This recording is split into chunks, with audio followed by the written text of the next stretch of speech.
I'm teaching two ninth grade U.S. history classes, one honors, one college prep, and one junior world history college prep class. I think it's just the importance of kind of planning a great lesson, putting all your time and effort into coming up with a lesson that you think will fit your students with a variety of different instruction, and then seeing it pan out and work for the students and seeing them grow as not only students but as individuals in and outside of the classroom. So I think it's really been a joy to kind of see that growth with students and develop these personal relationships and develop that rapport with them, so that they know that you're in charge and they know you're a teacher, but at the same time they feel close enough with you that they can share stuff with you and come to you and really at the end of the day trust you. So that's I'd say is the most rewarding kind of experience I've taken from all of this. And I think you need to have a passion for teaching and a passion for working with kids, because if you don't have that, I don't think you could ever really be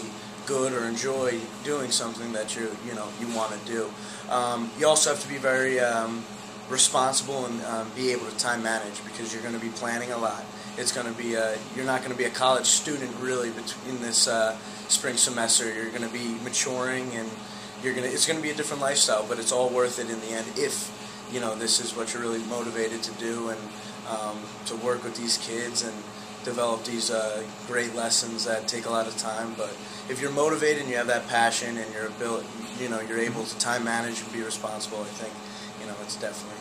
Well, the first thing I ask all of my students, what's your passion? Because I think a lot of times students will get. Sometimes a lot of students don't like history, and it's because I think teachers will tell them, just it's the dates and it's just the wars and that's it. But I think really you have to make history a story, and that's really all it is.